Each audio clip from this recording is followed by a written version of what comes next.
Good afternoon, everyone. The time is now 4:20 and called to order the meeting of the Health and Mental Health Committee.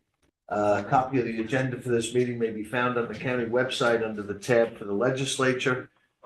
Please silence your phones and electronic devices, and at this time, I ask you to please rise for the Pledge of Allegiance. I pledge allegiance to the flag of the United States of America and to the republic for which it stands, one nation, under God, indivisible, with liberty and justice for all.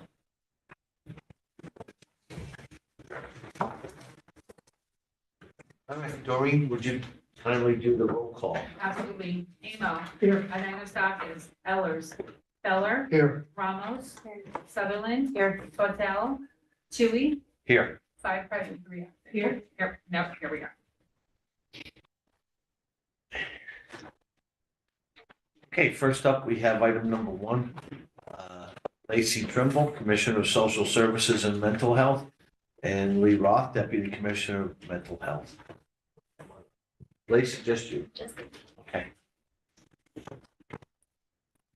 First up, we have item 1A, it's a request to reclassify one fiscal technician, grade 14, to a fiscal manager, grade 15, funding to come from operating budget. This is legislative request number 259. Can I get a motion, please? So moved. Second. All right, So this position currently has an employee in it who has been with the county for 15 years. Over that time, the expectations of the position have evolved as the funding sources have increased their requirements around monitoring, around consolidated fiscal reporting each year. She assists the agencies and make sure that they are reporting properly to the state so that all of the funding is monitored appropriately. She requested a desk audit. Human Resources completed that audit and determined that this position should be upgraded to a fiscal manager position based on what she's currently doing. are you going to, do you need to backfill with fiscal technician? We will not be when she obtains permanent status or passes her test when they have it. We will then eliminate the old position. Okay. All right, any questions or comments? Not hearing any, I'll call the question. All in favor? Aye. Any opposed? Okay, motion carries. Commissioner, if you go into your monthly report, please. I first want to start off with our disaster mental health team and just to publicly thank them for all they have done the last few months. They have responded to numerous tragedies across the county, supporting our residents, our schools with the tragic loss of some of our residents. It's made up of some of our staff, some of our satellite clinicians and volunteers from the community. They are trained in psychological first aid and they go out and sometimes for weeks on end provide that support. We are working with the New York State Office of Mental Health to bring some additional training in psychological first aid. We currently have about 40 people trained across the county. Not all of them can always respond depending on time of day. We'd like to enhance the training of those who are currently trained and offer training to get more people to participate in this team because the demand for the services has been high the last several months. After our budget hearing, drove to Clayton, New York for the Conference of Local Hygiene Directors last month. And I just wanted to give you an update on some of the topics that is the conference's focus for us. One of those things is the 730 process. I know I've talked about that before. The costs are continuing to be a focus of the conference's attention. For us as a county, we budgeted in 2024 $1.675 million to cover those costs. We have already spent through September $2.2 million on 730 costs. Quick math that I did before this meeting with some going by the average of what we're spending per month, which I think is going to end up being a low estimate because the cost in the last 3 to 4 months has been higher than in the beginning of the year. We're looking at probably 2.9 million.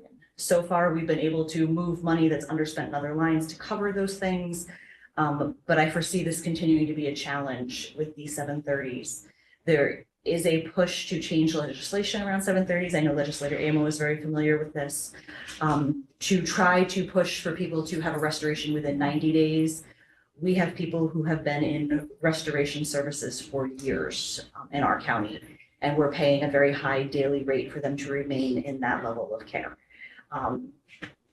That is not treatment, that is restoration. So it's to get them to be able to stand trial. It's not necessarily what they need in order to become well. So that is a concern for us. Another topic in the conversation has been. It was a topic of on the vice chair of the state, NISAC, Public Health and Mental Health Committee. It was a major topic there. And they withdrew it at the last minute because they need a piece of legislation that was sponsored by Commissioner of Health. I mean, the previous secretary, direct head of the Mental Health Committee, Eileen, I can't think, but she retired. So they gotta find out who's gonna take it over and can they put up get the bill up again. They've got the bill already written, and if they can get it sponsored. So our request for anybody here or in the county watching, talk to your assemblyman or your senator and ask if this bill move forward. Because this is really a big deal. And we can't, it's a huge amount of money that we're spending. It seems to me it's probably a division. I've never heard anybody say it. I told somebody about this. They looked at me and they know how the statewide business. And he goes, division of budget. Had nothing to do about programming. It's just a number on the division of budget line that they just say, this, we're gonna cut it or we're gonna do this. And I don't know what the answer, but we gotta get the legislation up. We need a new sponsor.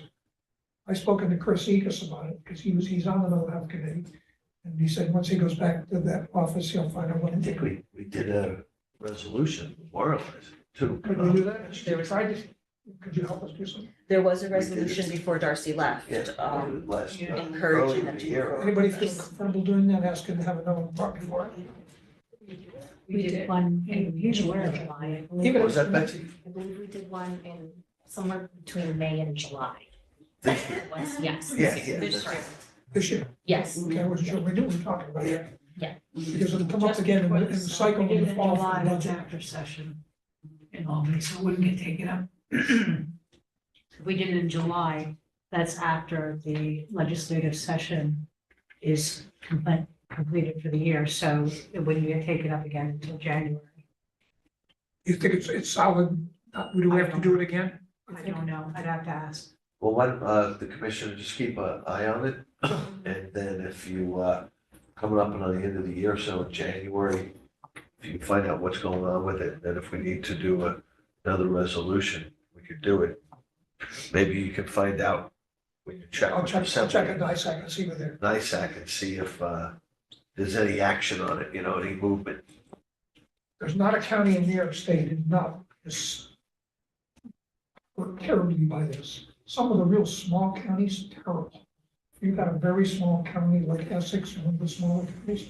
You got 4 people, 5 people in Mid-Hudson or in one of the other facilities, $1,500 a day.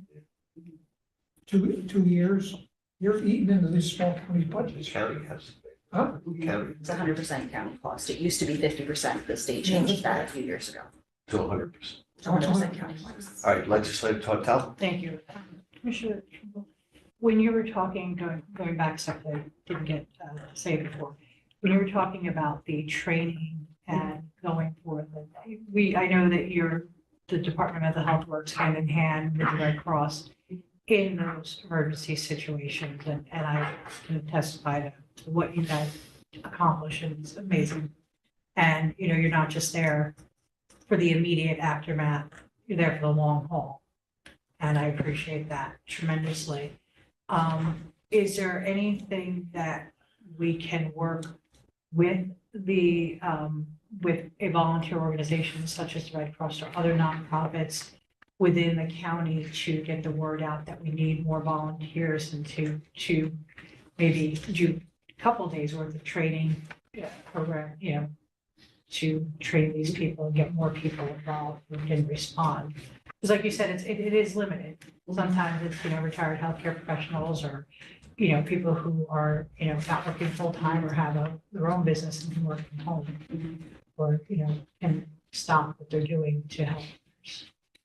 We can certainly advertise it to the volunteers at the Red Cross.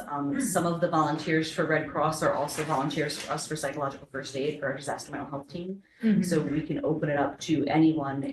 This training does not require you to be a clinician in order to provide this support to people in the community. So it's really a great model for preventing long-term impact of trauma on individuals without requiring a social worker for every intervention. So Right. I'd be happy to open it up to a broader audience. We're waiting for OMH to provide us with the next available date, and then we'll bring them back. But we did train quite a few people in the last year. Is this something they need to refresh annually or? No, once you're trained, but there are higher level trainings of psychological first aid. I am hoping that in the future, we will be able to do a train the trainer and be able to continue to grow our individuals in our community with our own staff training them, because that would just be a little more efficient for us. When you have the date, you're ready to advertise that you're looking for people to take this class and become volunteers and sign up with our Department of Mental Health, please let me know, and I will definitely spread the word throughout I appreciate as much that. as I can and get others on board too. Okay. Thank you. Another major topic statewide is the threat assessment and management teams. Those teams are coordination between law enforcement entities, behavioral health, and other stakeholders to try to prevent targeted violence. We are working closely with the sheriff's office on that, and I have a few of my staff currently being trained to do the behavioral health assessments using a validated instrument to help us make better decisions around when there are safety concerns. We are still building it, but it's something statewide all of us are working.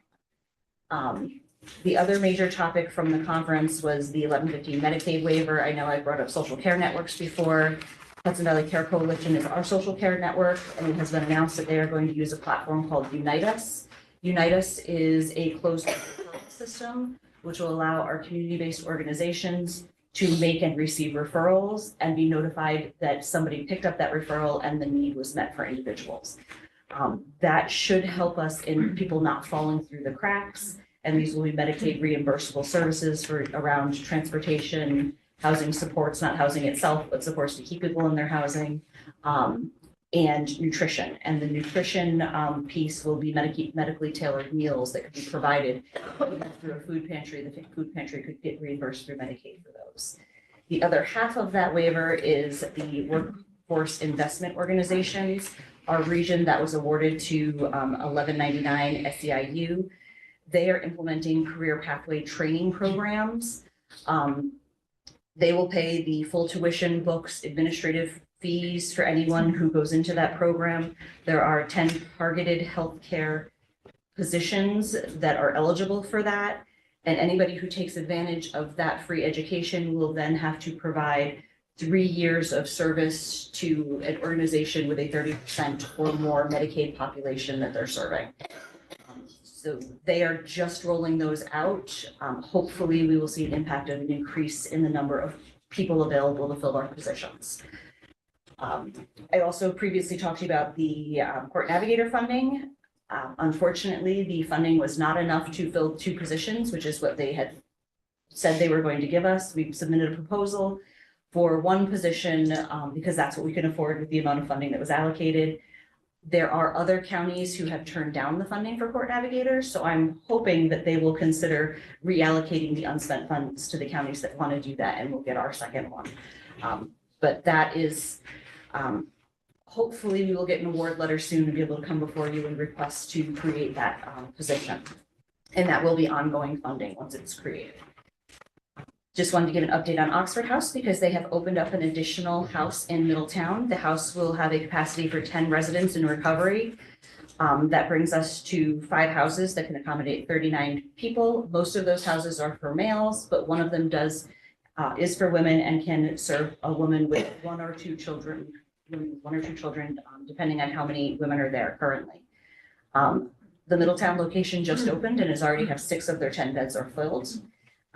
The other locations currently are in Goshen, Chester, and Monroe. What's the average stay time? I would have to look at the average stay. I can tell you that the average for people maintaining their recovery is 93% of people maintain their sobriety. Wow. It is a permanent housing option, so people can stay as long as they want in that house. We've only had them for a short period of time, but their outcomes nationwide are very good. Great. And they're very organized. So the reports we get from them are very detailed and very helpful in us knowing how each individual house is doing. Great. Gene Jonas Professional Development Symposium and Masterson Banquet is tomorrow. I bring this up because one of the awardees is our former commissioner, Darcy Miller. This is the first time she is eligible because she's always sat on the committee who is reviewing applications and nominations. So she, along with Debbie DeYoung, who recently retired from the Mental Health Association after 35 years, and Shirley Johnson from RSS are being recognized for their service to Orange County residents. It's at Otter Hill. Give Darcy a best, please. I will. Nice to see her again. What time do you? It's a 9 a.m. start, but the banquet itself is not till noon. There's a training in the beginning that is focused on professional development. Legislator. I just want to say, I know that sadly there have been so many tragedies throughout the county with our youth these past few months since the start of school. And I know that the work that your system team and your mental health professionals have done has been tremendous. And I just want to Thank you, I appreciate that. They're an amazing group. Any other questions or comments? I just want to, there are no corporate compliance issues, no paybacks, and I included the data that was requested last time around our satellite clinics for you to review. Okay, So if you have any questions about the data, please let me know. We are still receiving lots and lots of referrals for service and meeting the demand as best we can. it's really a great program that got started up under Darcy, and you're taking it forward, so thank you. Great, all right. Thank you, Commissioner. Thank you. All right, next up, we have item number 2. Lawrence Liberty, Commissioner, Valley View Center. Donna Strecker, Director of Finance, Valley View Center. Good afternoon. How are you? Hello. We have the first item, or the second item, number A. Request supplemental appropriation of funds for the proposed 2024 capital expenditure to modernize 7 elevators, $1,023,750. It's legislative request number 250. Can I get a motion? So moved. Okay. You got that, Dory? Yeah. Yep. Okay. So just as it says, this is for all 7 of our elevators that we have in both buildings. We have 4 elevators in the Glenmere building. We have 3 elevators in the Cowser building. So this is to upgrade all those. And there's a quote that was obtained to just give you some information. Obviously, this will have to go out to bid. Okay, any questions, comments? Yeah, bonded, yes. All right, not hearing any, I'll call the question. All in favor, aye? Aye. Any opposed? Okay, motion carries. We'll move on to item 2B. Request supplemental appropriation of funds for proposed 2024 capital expenditure to comply with New York State DEC renewed and modified speedies permit. The wastewater treatment plant will require modifications to meet with new maximum daily flow limits for pH, nitrogen, and ammonia.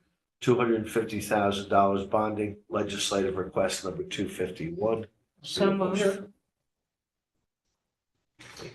So again, it's just, I think we attached a letter from the DEC notifying us that we did have to upgrade our plant due to the newest regulations for the daily flow limits for pH, nitrogen, and ammonia.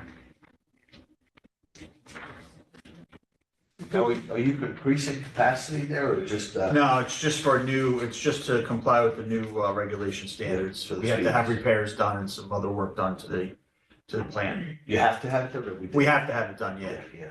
so we can Get the new speed. meet these requirements. Familiar topic, right? All right. not much else we could do, but, any questions or, Yeah, comments? that's the best way to sum it up. You gotta do it. Yeah. So, not hearing any, call the question, all in favor, aye? Any opposed? Okay, got it. All right, up number, letter C, monthly financials for September, October.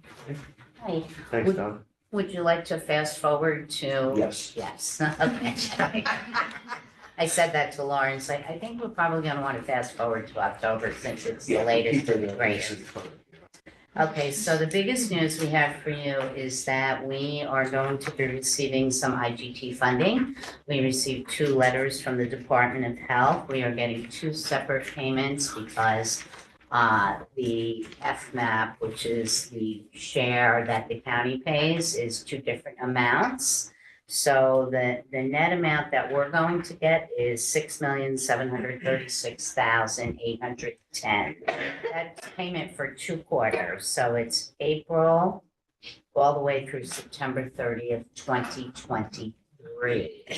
Yeah. So they're still behind So and we expect, will the other check be similar to that amount? we expect those payments will be coming through by the end of November, first week in So the December. first, payment? For the first 2 payments, Oh, they're gonna send 2, which is the 6,736,000. 2 payments, total 6. So we're happy about that, and we expect that we'll get 1 more, hopefully, or maybe 2 before year end.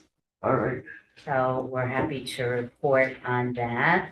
Other revenues were coming in for the month of October at $30,332,844. Personal services, we've expensed $15.468 million. Equipment, $51,150. On the contractual side, we have just under $3 million earmarked for expenditure, and we've actually expensed $9,195,000. Employee benefits coming in at $13,220,000, and a small amount of serial bonds at totaling $58,257. Great. Any questions? And I believe this is the next page, right? Yeah. So if you're looking at the historical occupancy for October, occupancy was 64.81. This is based on 360 beds, and the average through October is 64.64. It's pretty going along. It's been consistent, I guess. Is there anything you can say about it? It's really about the same. Yeah, and we've had, Sam, the rehab director, was saying our performance as far as discharges is up over last year. Yeah, I think I had that in my, yep. Yeah, and if you look at the last page, it's just historically where we are as far as the population we serve in Billings. So 73.72 is a Medicaid population, a small amount of HMOs at 1.21, and Medicare 0.73. Any questions? No? Okay, why don't you review your update? Sure. So the census, I wrote this last week, so the census, well, you just got the census information, so I won't review that. For October, we had 30 admissions, which included 17 new admissions and 13 readmissions. We had 33 discharges, which included 6 deaths, 15 discharges to home, and 12 discharges to the hospital. We have discharged 131 patients back to the community, which has already surpassed our 2023 number, so that's good news. Valley View CHA census is strong, it's 18. For October, the CHA had 9 new admits, 8 discharges, and conducted 249 therapy treatment sessions in patient homes. This included 136 physical therapy sessions and 113 occupational therapy sessions. Currently, we have no COVID positive residents or staff. All 7 of the BOCES CNA class candidates at the Valley View class over the summer passed the class and received their CNA certification, and Valley View hired 4 of these graduates to be full-time employees at Valley View. BOCES is planning another CNA class at Valley View to be held in January of 2025, and I've already been receiving phone calls regarding that. We have additional information that we just reported on the IGT payments. I think something, I just wanted to review something also, the last, I guess it was September's meeting now. One of the committee members asked for the number of open nursing positions, so I brought that today and I can report that to you. Full-time nursing positions. So we have 2 full-time nurse care supervisor positions. Those are RNs. We have 1 open nurse care manager position. That's also an RN position. We have 2 staff RN positions open. We have 7 LPN positions open, and we have 7 CNA positions open. They're all full-time positions. That's where we stand right now. And are you going to all the job fairs and things We're like? doing all the job fairs. We have gotten a nice response recently from our Indeed ad, which included the increased per diem rates that you approved a couple of months ago. So that's nice to see. Most of the people applying are per diem people. As I said, we did hire 4 CNAs from the CNA class at Valley View, and hopefully with this January class, we can hire more. Let me ask you about the 3 that didn't stay on. Do you kind of still send them a little letter every once in a while, or So they didn't. they go out? They had a choice to sign the agreement to come on full-time if the county paid for their training, and they chose not to do that. So, and the BOCES needed a minimum number of students to have a class. So we did not want to have a class just because we weren't going to hire all the students. Yeah. So that's what happened there. All right, and then how's the recruiting going for the class in January? It's good. I've gotten, I want to say close to at least 10 inquiries about it so far. So, and that's just directly to me. There may have been more inquiries through HR or through county employment and training. Yeah. And anytime I get an inquiry, what we're doing is I send the information over to county employment and training. They reach out to that person to see if they're eligible for the county to pay for the program, and if the person's eligible or interested in becoming a full-time person. Do you at know Bellevue. the HR does social media for positions, and if they do, can they put something up for the? Social media, I don't know what HR does. You'd have to ask them directly about that. I think we put something out on social media regarding the new per diem rates. I can't remember, but I'll check. check on that. Yeah, okay. And then And what did you call it, what's the class called again, the CNA class. They still offer the scholarship if, They have to be making it under, if they're working currently, they have to be making under a certain dollar amount per hour to qualify, right? And then the other thing is, for them to get the class paid for them, they have to commit to come on to Valley View full-time, and they have to sign an agreement to do that. but it will be off. Yeah, absolutely, yeah. Thank you. yes, Ron?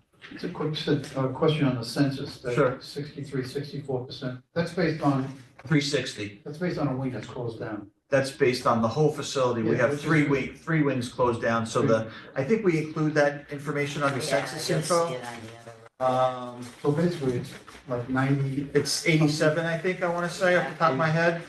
of the available units that are not closed. You can see it on this report, so we give you the calculation, we're at 86.19. Of real beds. Of the real Real beds, yeah, beds. that's a good question. It looks like people are looking at this. Right, Yeah, that's They why. talk about, wow, open beds. yeah, you guys asked us to include that in the monthly report Yeah. a while ago, we've been doing that. And then additionally, no, that's okay. The Valley View Advisory Committee, the consultants will be on site here and at Valley View on December 4th and 5th. They'll be conducting interviews with the Valley View Advisory Committee. They'll be meeting with all the department heads at Valley View. They've set up a meeting to meet with Lacey and Alan Sorensen in planning. A couple of the department heads weren't available on those dates, and they'll be reaching out to them individually to go over. They have questions and items they want to cover with them. Is So Anne Marie available? Anne Marie? she was not available those 2 dates, but she was going to set up something, a separate date with them. So, Michael, is that what? I just want to get back, this is, for all you remember, that we started this, we spent about $140,000 to hire this firm out of Minnesota to come in and build a master plan for the Valley View advisory process, which is, well, how do we use the property outside the property, the Valley View building itself, to provide better services to all seniors in our town, finding out what's available to you, and also to try to set up a feeder line to Valley View, which hopefully so that you can end up getting people coming in if they're coming to talk to you. And I know Henry is very excited about that as a way to really try to help people age where they want to age or age how they want to age as opposed to until they need a skilled facility. And, you know, and that's it. So we're going to hear that and hear some interesting things. So this is the first time, I believe, that our consulting team will be in from Minnesota, right? Yeah, this team, yes, this is one of the health dimension groups already did some background work on they did I think you reported on that last time. They went to local nursing homes and assisted livings and senior housing. And this other team is coming on site to actually talk with that Orange County, sort of in a group setting to get input. Yeah, so that's the first time we started done that. We're moving right along with that. And then they'll develop this master plan, which our Valley View Advisory Committee will work on. And hopefully you'll see that shortly. Yeah. Well, Michael, Lawrence, if, in December, our meetings are moved up because of the holidays. So our next meeting is December 10th at 4:00. Yeah, so we could So if you have report. a little bit of an update, I know that they might still be gathering their results and things yeah. like that, but Yeah, love to have a little, see how those. we can meetings give you a little feedback on how the meetings that we intend to win. Right? Yeah, that's right. Yeah. And then in January, hopefully, maybe you might have some results, maybe not with the holidays. I'm not sure of the turnaround time, but we'll find that out on the 4th and 5th. I think the one point that I'd like to say to the committee is that we really strong-minded, we built this thing to make it really for all of Orange County, 400,000 people live here. If they're talking about how do I age, what can I afford to my aging? What kind of service am I gonna need, where do I get them?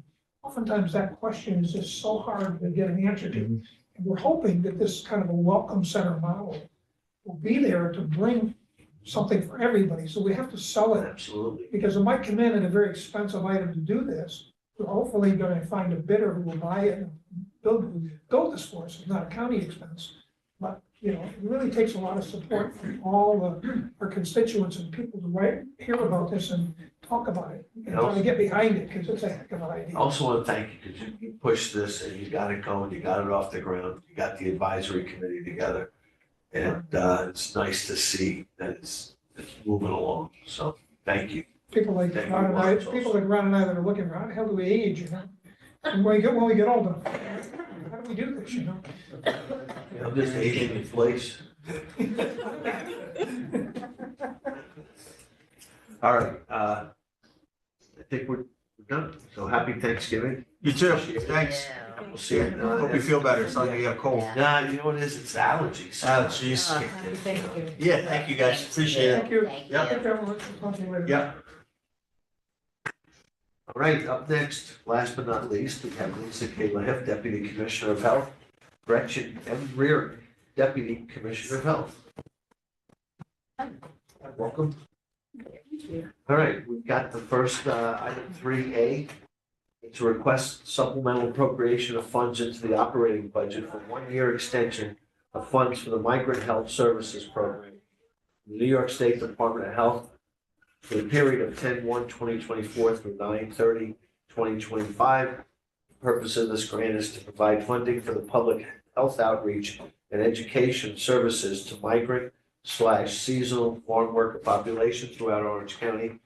And the amount is $59,940. It's legislative request number 254. May I get a motion? Second.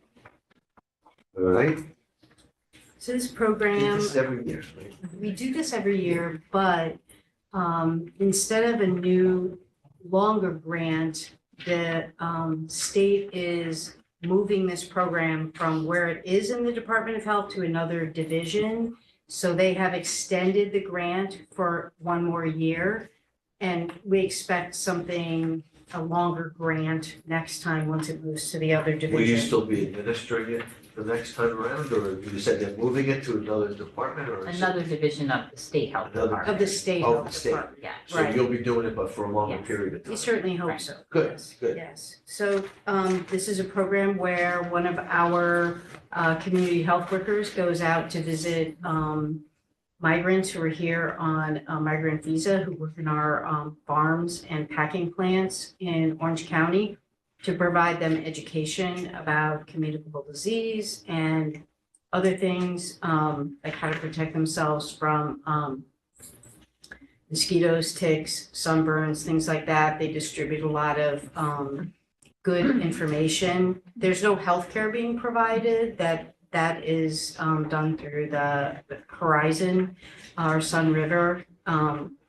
But they get a lot of good health information and they get a lot of contacts. And some of them are the same folks every year, and it's the same person working in the grant, so they've been able to develop a relationship. Any questions or comments? Nope, not hearing any. I'll call a question. All in favor, aye? Any opposed? Okay, motion carries. All right, up next, item 3B. And I want to first off thank Lisa and Gretchen, and you have some really Is Sandy intervention, and Denise children here too? intervention people in the back to come with you for moral support. But let me read this. It's a request that the Orange County Legislature submit a resolution to the New York State Bureau of Early Intervention. The New York State Department of Health and Kathy Hochul, the governor of the state of New York, relative to the state's deficiencies and significant functionality issues with the implementation of the Early Intervention Hub, EI-HUB, which is causing delays in services to children and families in need of early intervention services. This is legislative request number 275. And can I get a motion? So moved. Second. Okay, Tortel and Sutherland. All right, this, like I said, you brought it to us recently, and it's just, I know the chairwoman had an article that was sent out the other day, and we provided some additional articles. If you could just give a brief description to my fellow legislators here and let us know what So on October 18th, the New York State Bureau of Early Intervention launched the EI Hub, which was supposed to solve all of the functionality problems with the previous platform used to enter information about children, our youngest children in Orange County, age 0 to 3, who receive early intervention services. Unfortunately, things have not gone well. And that's a huge understatement. There are multiple areas that are in this resolution where the system has failed. It's failed to be able to input data. It's failed to migrate data from the old system to the new system in a way that protects the children's confidentiality of their health information. But ultimately, providers of early intervention services are having such a difficult time inputting their information that they're not getting paid. And what is happening already in the articles that you saw, you have these providers who frequently are sole providers. They're taking out loans to pay their bills. They're taking out lines of credit. And then ultimately they're deciding that they're going to move into a different area and we will lose providers. The loss of the providers means that the children lose their services. So we're asking that that this committee and the Orange County Legislature take a stand with these families and with these providers to send a strong message to the state that this is not okay. They're telling us now, Sandy's been on many, many calls, and Denise, with the state, with the contractor that the state hired to roll the system out. It's 6 to 8 months before these issues are going to be fixed. It's even a small issue, changing something from AM to PM is 2 to 4 weeks. it's something that was supposed to help is actually been very And you devastating. said, sometimes it takes 4 or 5 hours even to just log in. It does. So the departments can't even get into work on anything. Right, we have people who are coming in on Saturdays, we have people who are working late, I think we have over 100 hours of overtime that the health department staff has spent. The providers are also finding that, they are spending just what used to take a few minutes to input that they saw a child for a specific therapy is now taking hours, and then it's getting rejected, and then they're not getting paid. And It's, the number one thing is that the children suffer, the families Yes. suffer. Mhm. And then I'm just gonna, just say one more point to this, is that now with this new system, from what I understand and have seen through the research that you've provided and others, that, it's, they're sending, when you're dealing with the children's information, they're sending stuff back and you're getting stuff back and it's for people that aren't even your own patients. They're from different counties and parts of the state. So that goes against the HIPAA Mhm. laws yes, it and does. it's just absolutely a mess. And I thank you again for bringing it to our attention. Well, thank you to Sandy and Denise and Gretchen Thank you, ladies. for really being very strong advocates for our providers and for our children. And the families, yep. Mhm. Legislator Tortel. Thank you, Mr. Chairman. Just one quick question on this. The paragraph above conclusion, overtime summary intervention division since, excuse me, EI Hub 1. Now, is that the total? It doesn't, compared to what you're narrating right now, and what I've researched, those numbers seem like I'm not understanding those numbers. They don't match up with what I've seen. So if you could just clarify that. So these are the number of hours that our staff is working overtime. So, and then when I just said it was over 103, that's when I submitted this, it was the 8th, and then we've added another week of, Okay, so that's just Of our overtime. staff. That's not, just our staff. not including what the providers. Right. Do we have any documentation on that? That could, I don't know if we have any actual real numbers. We have anecdotal information from different providers there's actually a Facebook group for people like to sort of get together and share strategies and, vent a little bit about the situation, and they're spending, we hear anecdotally that they're spending a lot of hours doing this, inputting and back. We haven't heard that it's working for anybody, but I don't know if Sandy, do you have any? Well, so the time it was taking, the time that it is taking it has decreased slightly.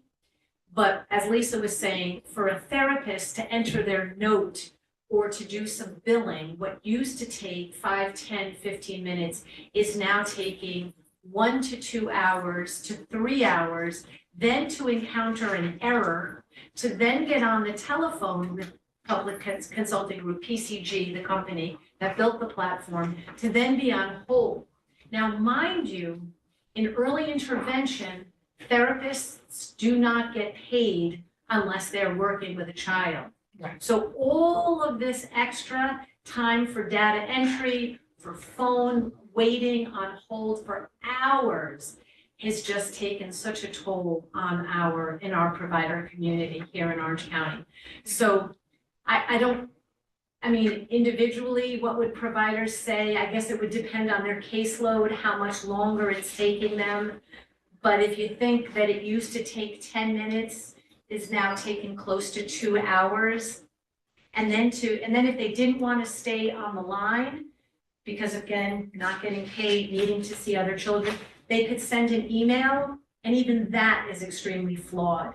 Sending an email, you're waiting for a ticket number, you're waiting for a response, and we've been waiting for over a month. So can I make a recommendation that you start have your colleagues document some of this, each incident, keep like a small little, a notebook, a log, just to document it. Document each incident.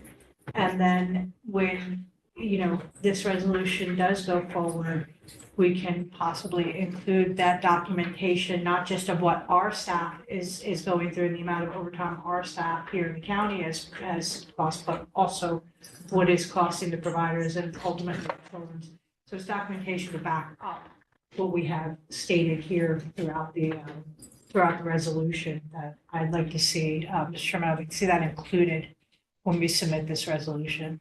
Yeah, I, sounds like a great idea, but I don't want to add more work. No, we're talking like we're talking,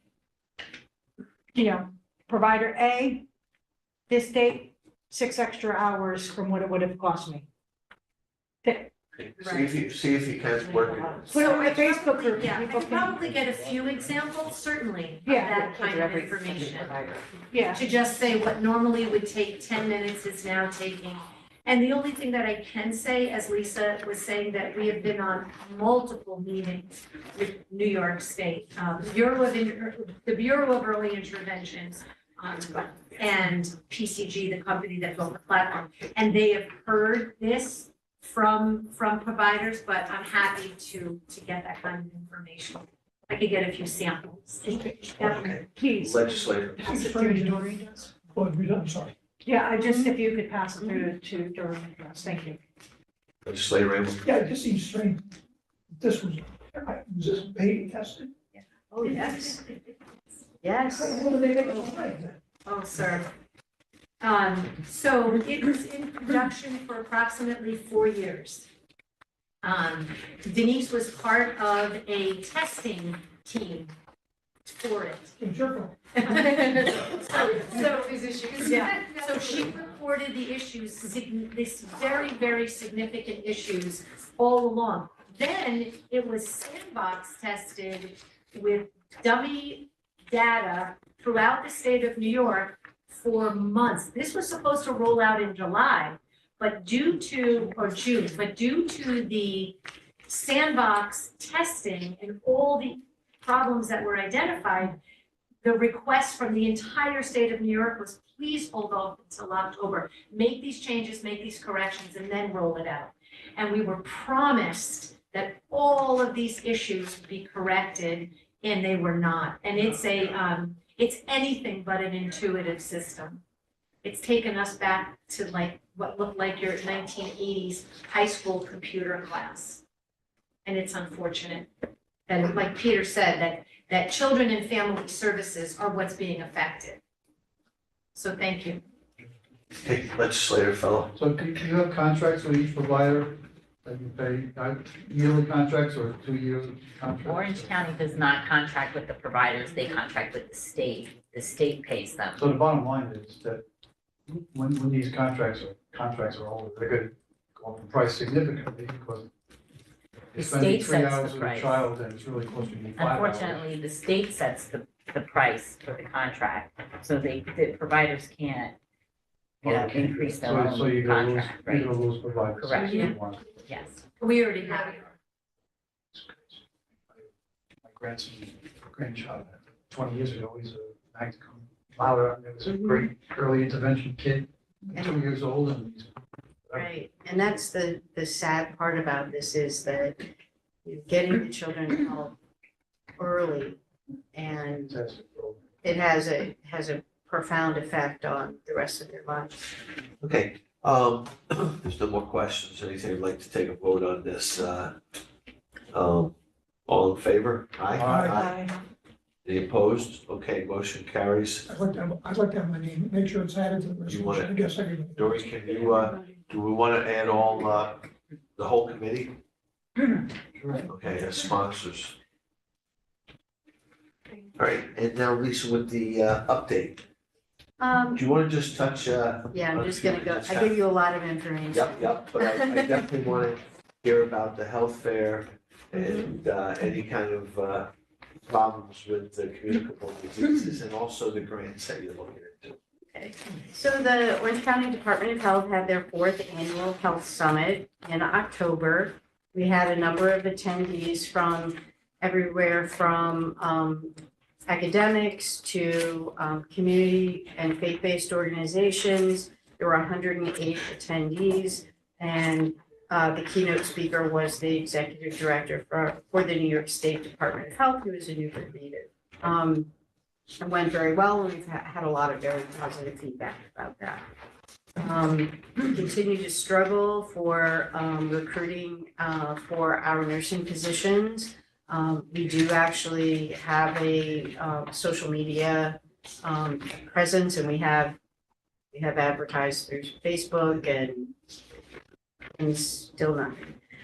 Communicable disease, I'm not sure I'm the right person to talk to you about communicable disease, but I do have some information here that the Patient Services Division provided to me. Influenza is not prevalent in Orange County yet. We have seen some cases, 50 as of 11/8. And we have COVID is staying at the lower levels. We're still doing the wastewater surveillance program to look at COVID. Of significant concern, and I attached an advisory about this, is congenital syphilis. The New York State, and in particular Orange County, is seeing a dramatic rise in cases of congenital syphilis. We do have a sexual health clinic where we provide information to those who come to the clinic about prevention methods. We will also continue to provide childhood and adult immunization clinics, but we are booking now in December and January due to the staffing shortages. We have been unable to add additional clinics. Just a sort of a wrap up for our rabies program for the year. We have two components of that. One is the a human who has been exposed to rabies. We have authorized 187 post-exposure treatment. And then we've had 3 rabies vaccination clinics for animals, and we've administered 92 vaccines. Dogs, cats, ferrets. We already talked about the early intervention. Gretchen, would you like to talk about the preschool education and Sure. Preschool, we continue to receive rate adjustments for our center-based program. We came and spoke with you guys earlier when we did the supplemental appropriation. Working on a year-end projection. We have not yet received all our September billing, so I'll put that in for next month. And then as far as our grants, we currently have 21 active grants. These grants are our typical grants that we receive every year, except for I think 2 of them. They're recurring grants. We have them for generally 5-year contracts. All of our COVID grants have been completed and claims have been submitted. Year-to-date spending on our grants is $7.6 million, and we've received $6.2 million in revenue. The difference is a timing issue. Okay. Just one question. I'm not sure if you can, if you have the answer or not, but it's regarding the medical examiner's building. Any word on how we're getting closer to that? I know we're right around time for that to go live, and I believe next month we have a scheduled move-in date around the middle of the month, December. okay, if you keep us posted on it. Of Hear course. anything? Just one quick question. Under 3C, the RSV, are the vaccinations for us, SB down? Is that why we're fewer people getting it than we know about that? Because it's reasonably preventable to get the RSV vaccine, and it seems like we're in cases when those people didn't have the vaccine. I don't know the answer to that, but I can find that out. Yeah, because it's, we can deal with it if we get the vaccine.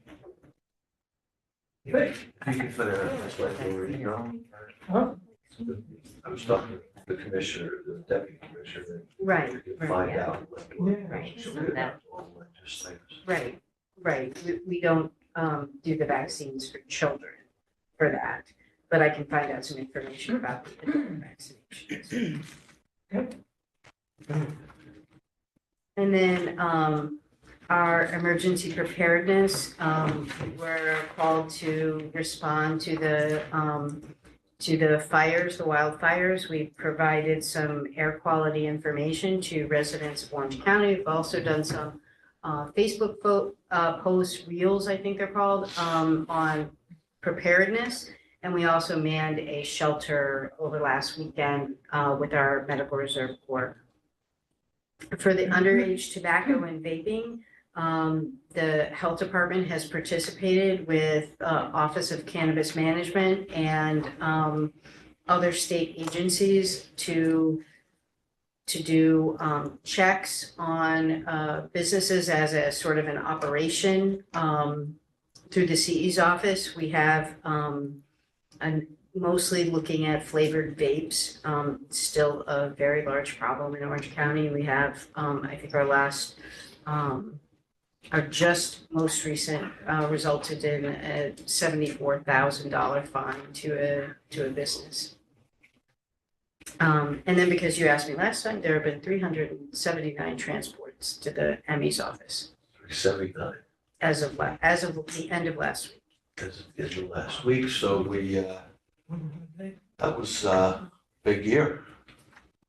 But we got that straightened out over the last year, so, Yes. but good.